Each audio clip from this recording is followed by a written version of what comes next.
His ceremony. We are just about to receive our special guest of eminence this afternoon, Shri Govardhan Bhai Patel, the Gujarati English and History teacher of our Honorable Prime Minister.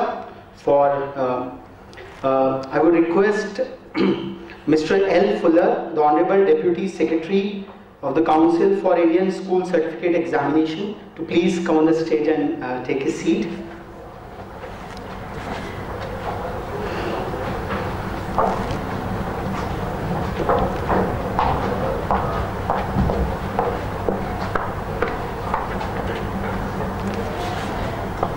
I would request Mr. Girdhar Gulati, the Honorable Chairman of the United Group of Institutions, to please come and take his place.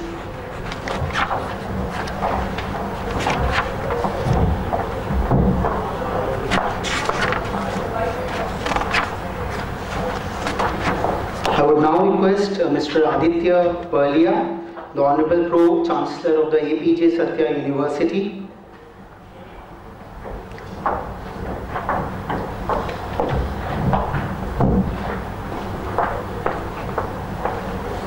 I would now request Dr. Madhu Chitkara, the Honorable Vice Chancellor of the Chitkara University.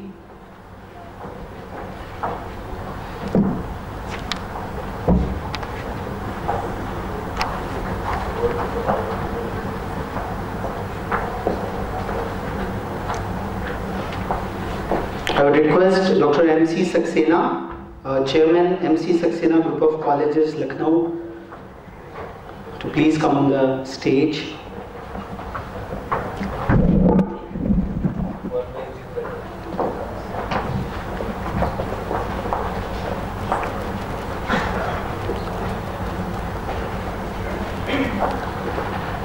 Let us all welcome Shri Govardhan Bhai Patel, the Honorable Teacher of the Honorable Prime Minister. Let us give him a standing ovation. The teacher who gave us our current Prime Minister. Govardhan Bhai was the teacher of Shri Narendra Modi in class 6th, 7th and 8th. He taught him history, English and Gujarati for 3 long years at an impressionable age. We welcome you, sir. Thank you.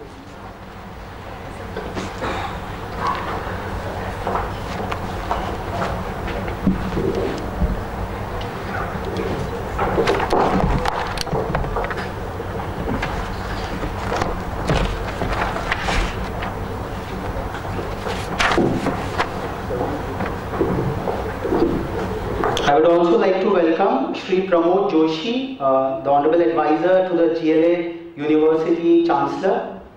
Sir, please.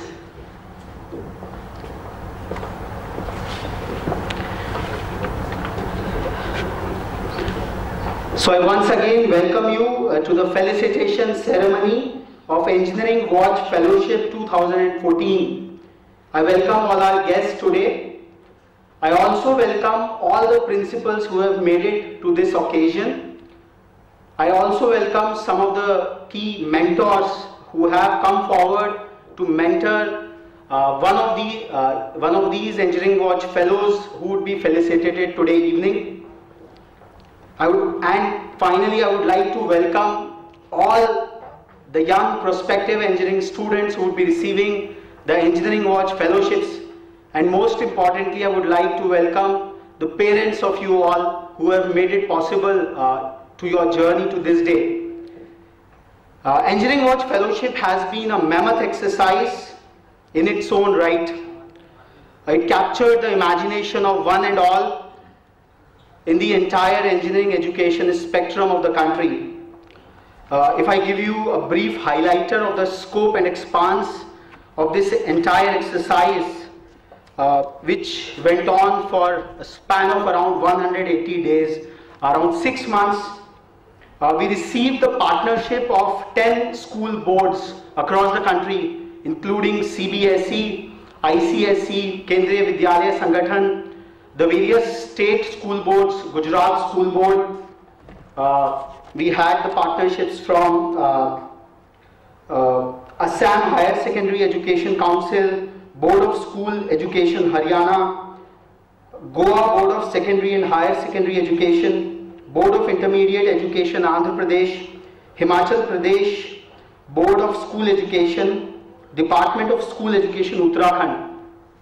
Odisha Board of Higher Education just came lately in this entire exercise in the month of March.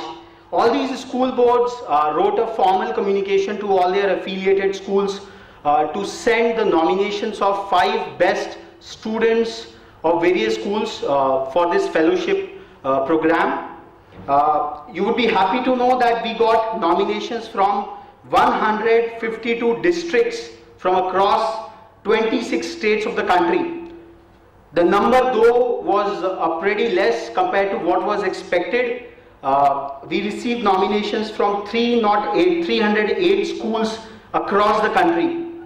In all, 1,533 students were nominated by the principals of these 308 schools from 152 districts.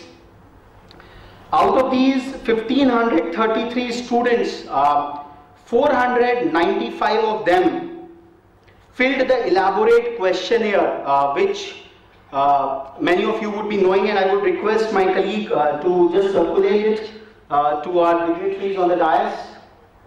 Shima, just it will just give a brief idea about what the level and expanse of detail we were asking from the students at large who had been used to cram the physics, chemistry and mathematics all through their class 11th and 12th.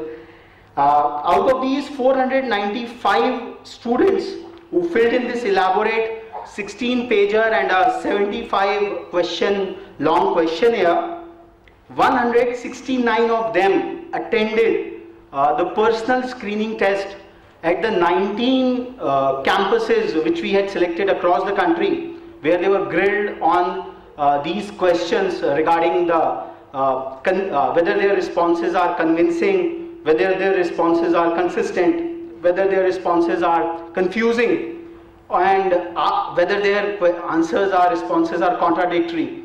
So a team of around 102 engineering faculty in these 19 campuses across the country grilled all these 169 students for over a fortnight, and on the basis of which a merit list was created, and 145 students are being recognized as Engineering Watch Fellows this afternoon. These fellows would constitute a representative set of engineering students for all their 4 years of their studies, and they would be getting one mentor. We have some of the finest mentors today in audience as well. So these mentors would be open for these students for any query regarding their career, regarding a lot of other professional choices which they have to make all through. So more about the mentorship programs lately. Out of this 169 students who attended the personal screening, I have been told that 78 of them are present today with us to receive their fellowships in person along with their parents. It is probably for the first time a program of such a magnitude that mentors are outweighing the number of final selections. We could not select more than 145 students, and we got a whopping response from mentors. We have a total pool of 227 mentors who have come forward to mentor one or the other engineering students. So this way the situation is really very encouraging, where people from industry, people from academia, people from research are taking out time from their busy schedules to give back something to the young prospective students whom they can tell what mistakes not to make, what they probably had made in their long due career, to guide them at the right instance. So this program has really become one of the most coveted ones in the entire country. The scale is the representative section, the footprint is pan-India, and the kind of waves it has created is really, I will say, very astounding in all fashions. It was probably for the first time, I would like to reiterate that the engineering students were grilled around their original understanding of life and their very role and significance in this creation. The 16-pager booklet I talked about. Let me read out a couple of the questions also once again. Like we asked them, after entering into an engineering college, what would be important for you? What are your views pertaining to academic integrity and accountability? Do you believe in undertaking original academic work rather than taking credit for others' work? The issue of plagiarism in the campus and not original work is something very, very important, which many of our campus partners and honorable members on the dais would speak in their talks. How much respect and tolerance you have for the views of every individual? How attentive are you to issues of local, national and global concerns? Similarly, what defines your learning index? Learn to be, learn to do, learn to know, learn to live together. I think Mr. Fuller would go through the entire booklet and would certainly try to take out some of these questions into the ICSE framework as well, where PCM, we are talking to all the state school boards that this way the larger personality questions of the student should also be taken to test in the rigor of academia. Regarding the inception of this Engineering Watch Fellowship, I would just briefly give you a whole narrative. In late October last year, we were sitting with Girdhar Gulati sir, and he expressed his concern that he wanted to do something for the prospective engineering students. Having training and grooming the students for long years, he felt that the students who were coming to his campus, both in Allahabad and Greater Noida, they were probably not prepared for the engineering education as such. Either they were pushed through by their parents or peers or what all. So he suggested, like, why not you Engineering Watch, you keep on doing something creative. Why don't you do something on this space? So that was an inspiration, and that is how Engineering Watch Fellowship came into being. In our frequent discussions with Mr. Aditya Berlia, he had been mentioning about the whole role of mentorships which happens in the corporate world, and that's how the global leaderships are created. So that's where the whole idea of getting industry people on board and mentoring the young chaps right from entering their engineering campuses, rather than asking the questions in their final year of education, like what should I do now? They should start planning their career right on day zero when they enter any of the engineering campuses. The other inspiration, motivation came from institutions, one of our partners, the GLA University, who are trying their level best, creating great value out of students, outwitting all the challenges they are finding in tier 3 cities like Mathura. So that gave us an idea of how committed still is the Indian academic system, which invests a lot in the students at large, because man making is a very, very dedicated service and just cannot be a profession or a commercial enterprise as such. I think this has been duly regarded by all our campus partners, where 102 faculty members have really sincerely grilled and interviewed all these Engineering Watch fellows who are sitting with us today, and this is out of their empathy and their commitment to the profession of teaching, which is considered to be really noble. I would therefore start this felicitation ceremony by felicitating our campus partners, because without them this mammoth exercise would not have been possible for Engineering Watch to conduct. This was an idea, but this idea was taken over by 19 odd campuses across the length and breadth of the country. Now, based on the participation of the campuses in the various exercises, we just prepared a list of the top 10 campuses based on their, just to have a competitive spirit. I would like to welcome Padma Bhushan Dr. Shama Chona, the illustrious principal of the Delhi Public School and president of Tamanna. Ma'am, I would like to welcome on the stage.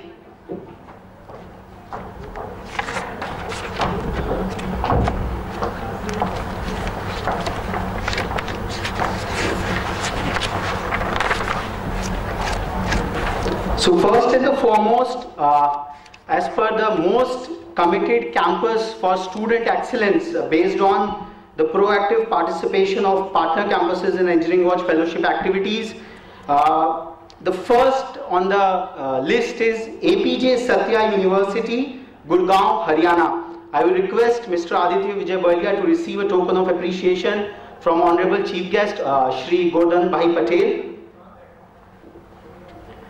Sir.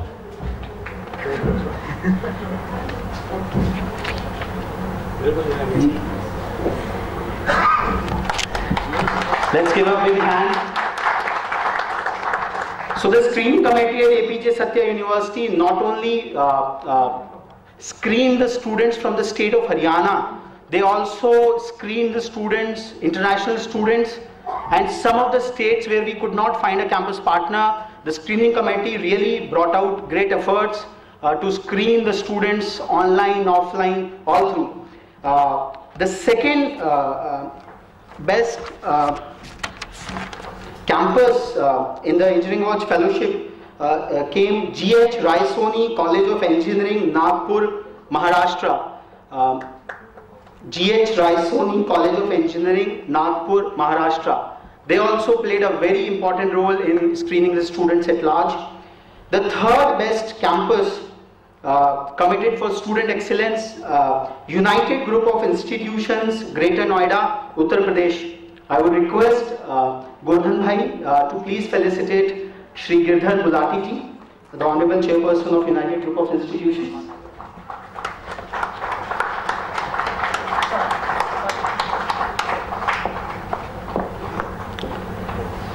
The fourth in the list is the Marwadi Education Foundation's Group of Institutions, Rajkot, Gujarat.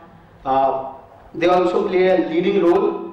I think we have no representative from them. The fifth in the list is the Sambram Group of Institutions, Bangalore, Karnataka. Sixth in the deck, Godla Valeru Engineering College, Krishna, Andhra Pradesh.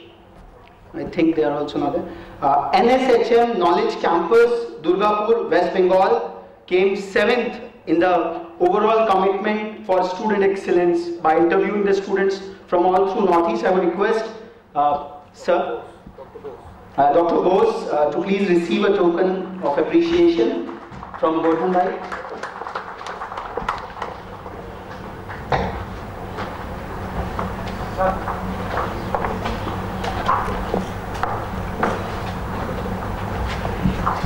The next, the 8th best campus committed for student excellence, I will request Dr. Madhu Chitkara of Chitkara University, Chandigarh, Punjab, to receive a token of felicitation from Gordhan Bhai.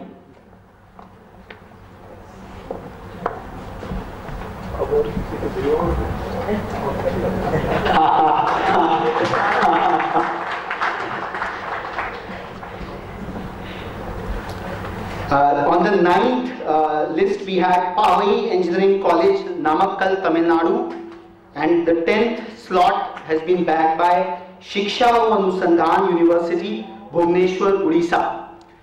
दोस्तों आप लोगों को लग रहा होगा कि बुलाया आपको है और मैं कैंपसेस को क्यों पहले फेलिसिटेट करवा रहा हूँ. The only purpose is that कोई भी अभिक्रम, any enterprise requires a wider ecosystem, a wider set of partners and parameters which have to be taken into account to make it successful. Engineering Watch Fellowship को 4 साल तक successful बनाने का जो दारोमदार, the owners of it lies to this larger ecosystem which we as students have to appreciate, acknowledge and respect, because this is this respect which will help you to really build up a fantastic career onto which you would be boarding from this year itself. So this is very, very important. So that's why we are felicitating some of the pioneers, some of the people who have chosen who have built up this entire platform for you. Next, I would like to felicitate some of the principals who took all the effort in motivating, in nominating the students, in sending their students for screening. It was a tough thing.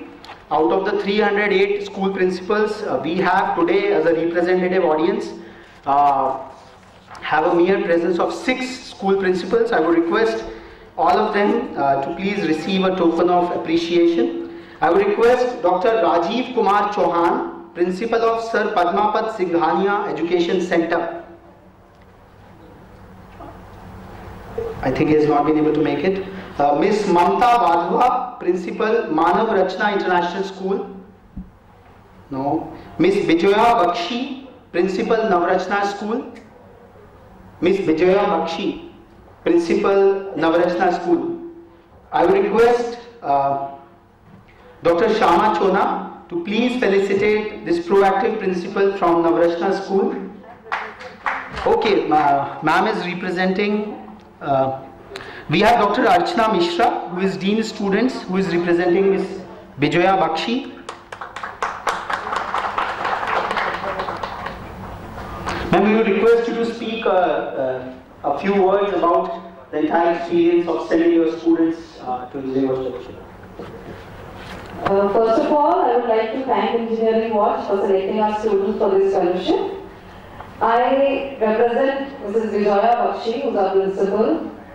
She is a visionary, has futuristic ideas, and that is why our children get a lot of scope of increasing their horizon, and that's why they are here today. And our school has grown from strength to strength, and it is one of the best schools of Gujarat.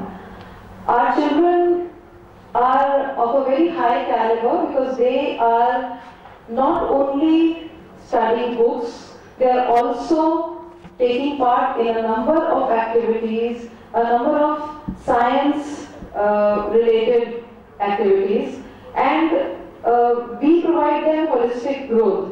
So that is why I think they've been able to bag this scholarship. Thank you. Thank you, ma'am. I would now request Mr. K.G. Behsania, Principal of Shri Sardar Patel Vidya Mandir. Okay. Mr. Nilesh Kundaria, Principal, Nirmal Vidyalaya Higher Secondary School.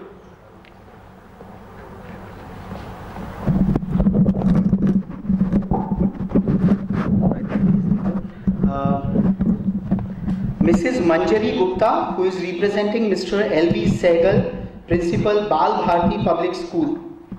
I will request Dr. Shama Chona to please felicitate.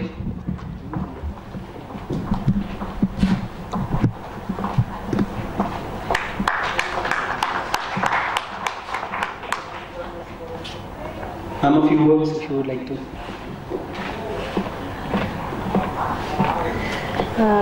Good morning to everyone, and I'm from Bal Bharti Public School representing Mr. L.V. Sehgal, and my principal is so futuristic that he has taken the school to the international levels.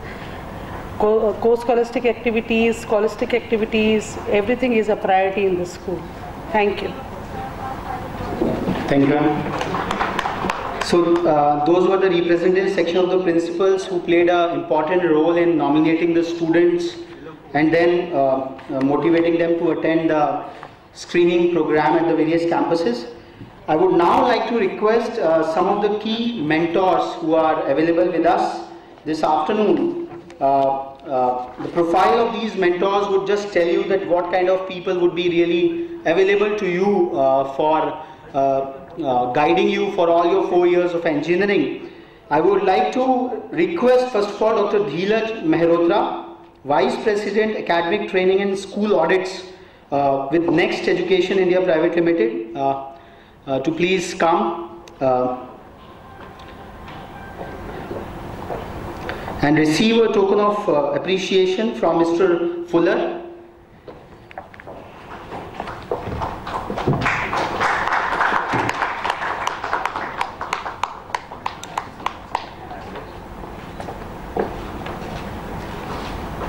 So I request you to please tell what instigated you to become a mentor for Engineering Watch Fellowship.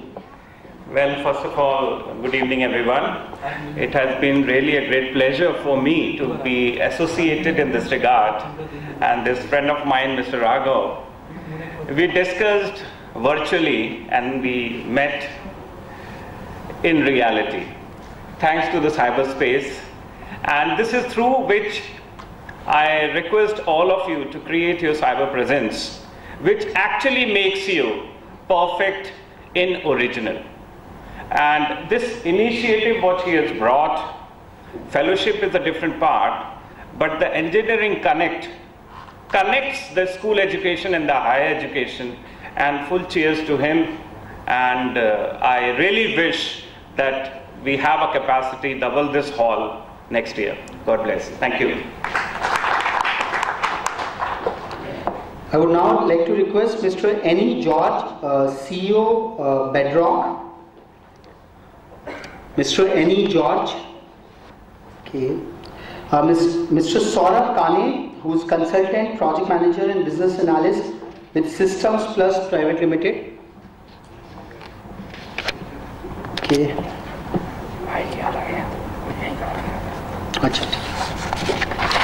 Okay. Professor A.K. Tiwari, Vice President, Ultratech Cement Limited, Aditya Birla Group. I would request Mr. Aditya Birla to please felicitate Professor Tiwari.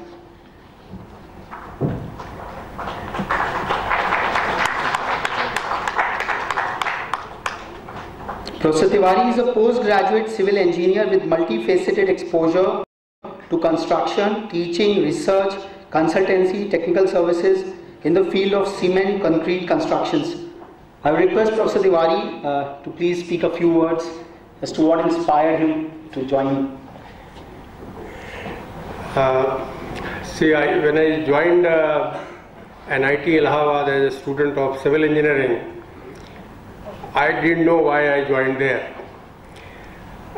Because एक तरह से कह सकते हैं कि जैसे ढोल था, उस ज़माने में जब मैंने 80 में ज्वाइन किया तो सब लोग सिविल इंजीनियरिंग करने जाते थे, सबसे अच्छी ब्रांच मानी जाती थी, तो मैंने भी ज्वाइन कर लिया।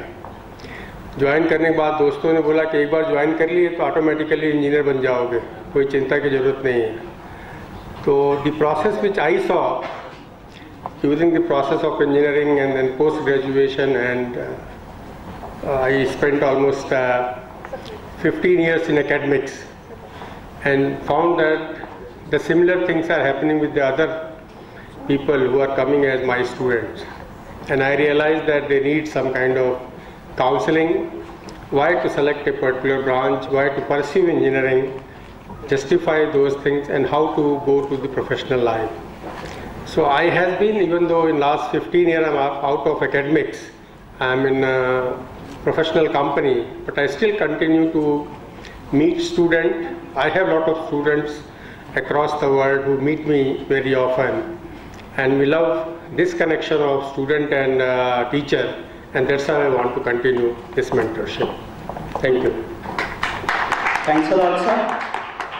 I would request Ms. Rupam Gautam, Senior Engineer with Larsen & Toubro Private Limited, to please receive a token of appreciation from Shri Girdhar Gulati, sir.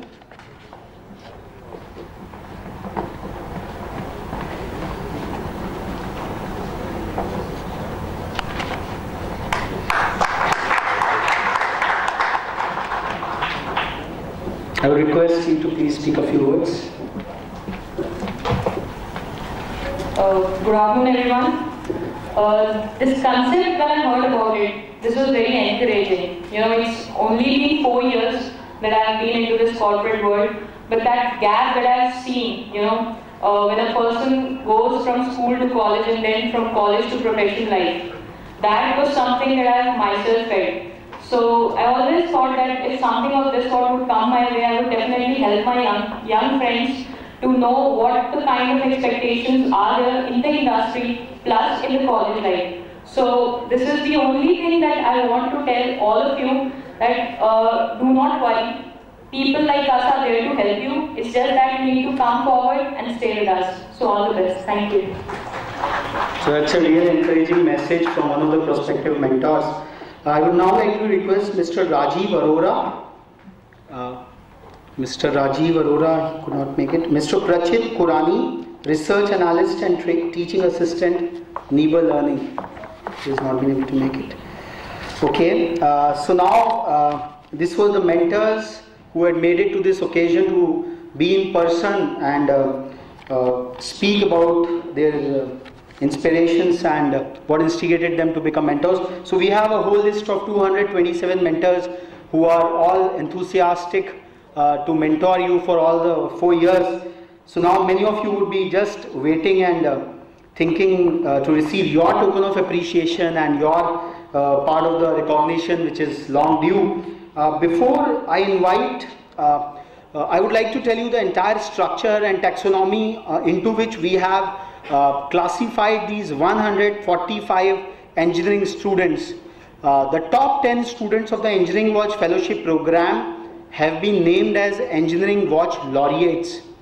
The top 100 of them have been named as Engineering Watch Scholars, and the remaining are being recognized as Engineering Watch Fellows. So it's a whole pyramid which has been built up.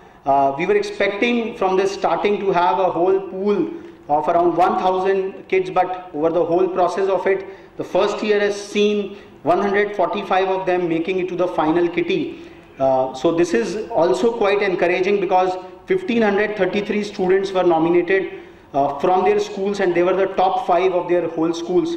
So we hope that in years to come, this entire exercise, which is quite burdensome and quite responsible in nature, it will increase in numbers, but it has to prove in, at least in essence. Now before I invite the Engineering Watch Fellows to receive a token of appreciation, I would like to invite Mr. Aditya Vijay Barlia to give his keynote address, Mentorship for Global Leadership. Now this is something which is very close to his heart, and he has been championing at his own university and whole industrial cluster which he heads. So this will really enthuse you to receive this Engineering Watch Fellowship token in a much solemn fashion. Brilliant. So I thought I was going a little bit later in the agenda. Thank you so much for getting me involved. Okay, can everybody do me a big favor? Raise that hand. Keep it up there. Raise your right hand. Both of them up there and stretch. Okay. It's going to be a good evening. So the first thing I want to know is, can all the students raise their hands? Okay, so I know where you are. Okay, great. What I want you to do is to close your eyes. Close your eyes, everybody. Come on, come on, come on. I can see them open. I know where you are now. You raise your hands. Okay? And I want you to thank your parents, because they were your first mentors. They were the people because of which you are here today. And so before, when we talk about global leadership, global mentorship, mentorship first starts at home with our parents. And so to all the parents who are here, I want to thank you from the bottom of my heart for raising such great children. And if you'll just get a hand for all the parents here, please. Paraji, I want to ask you a request. When there's 3 minutes left for me to go over, just tell me and I'll stop. Okay? Okay. So when I talk about international mentorship and leadership and all, the first thing I want to look at India, right? India for the next 5 years, every month, has 1 million people, that's 10 lakh young people who will enter the workforce. That is the city the size of Mumbai every year looking for jobs.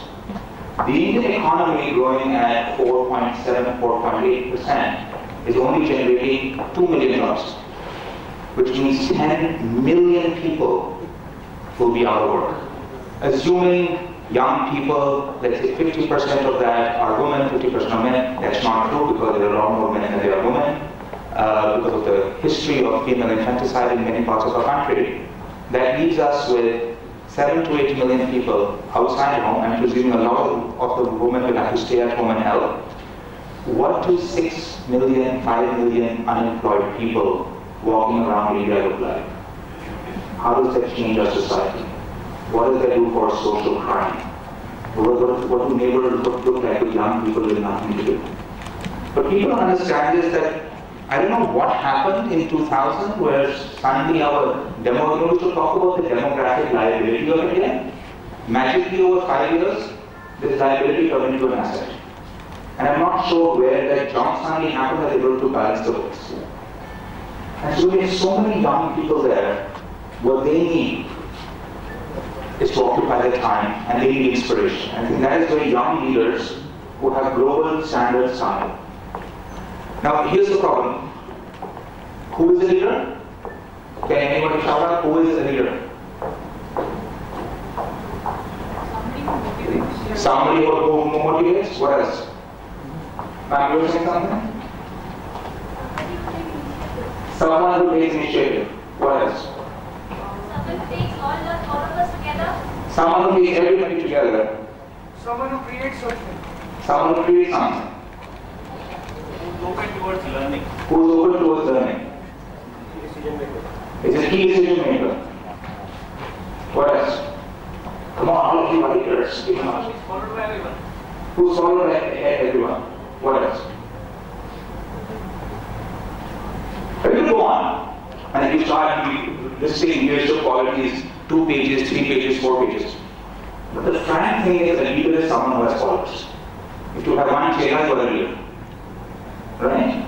So we have this entire notion in our heads that leaders are these great grand figures who command people and able to do amazing things. But the fact is, if you have 2 people following you, you are a leader by default.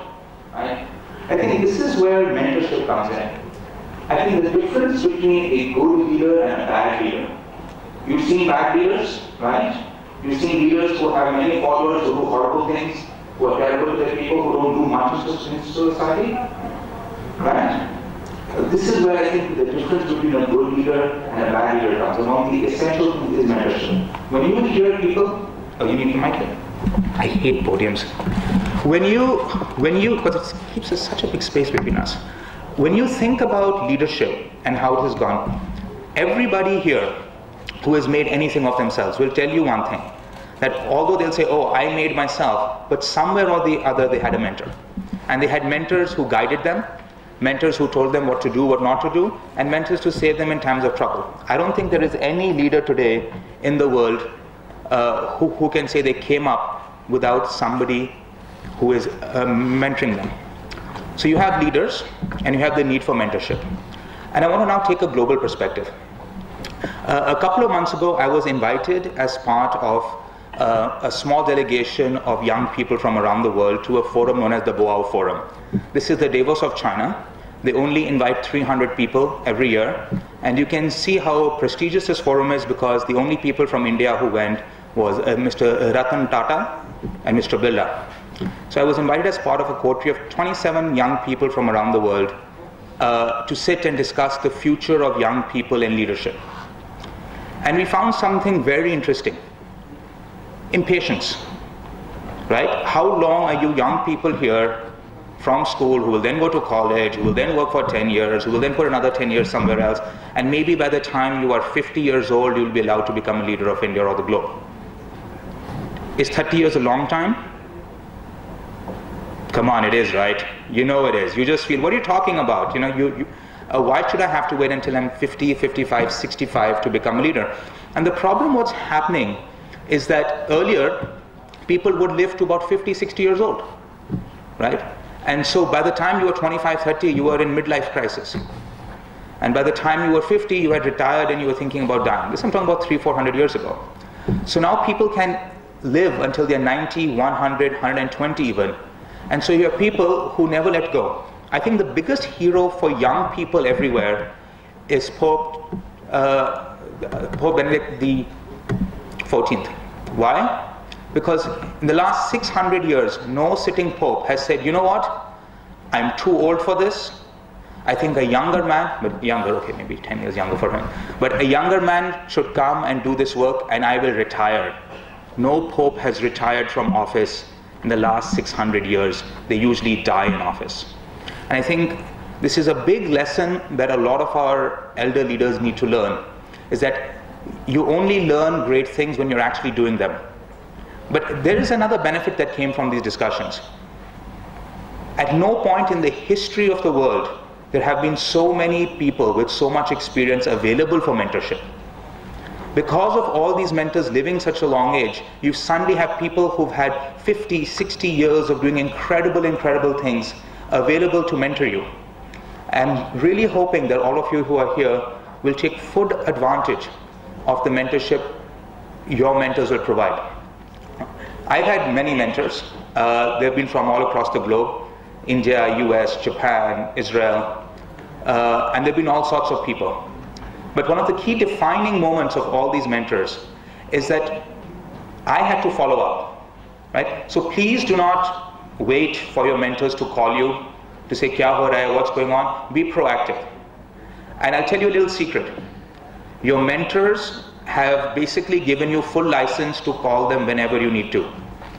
Okay? So feel free to bother them, feel free to bombard them with emails, feel free to ask them for favors.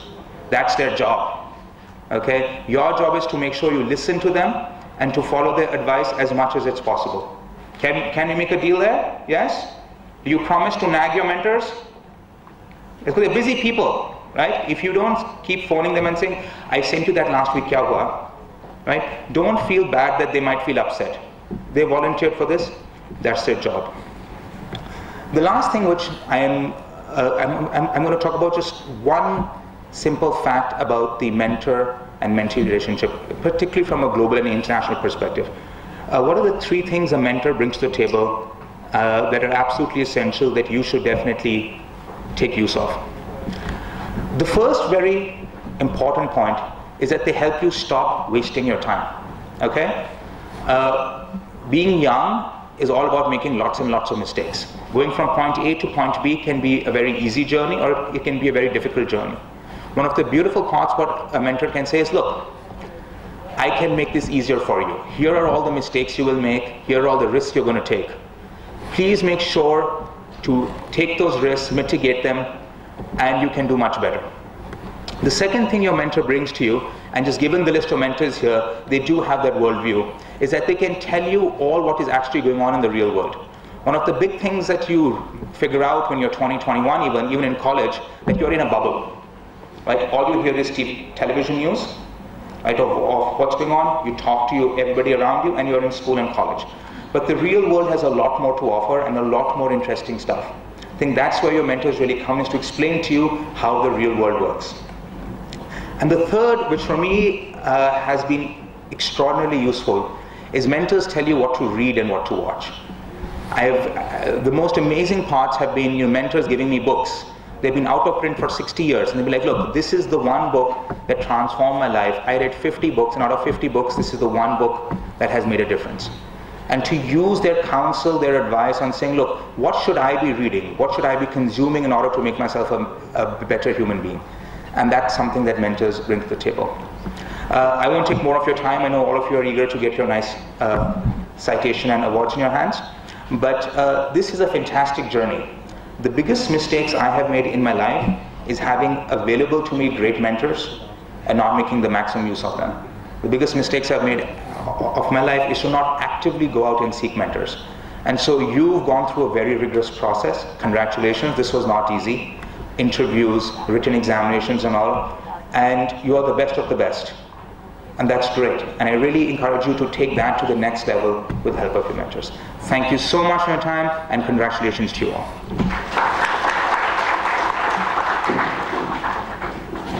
I think Aditya has given you the secret mantra of extracting the maximum out of your mentors. So once allotted, it doesn't mean that it will be their owners. They are tied up in a lot of other challenges and things.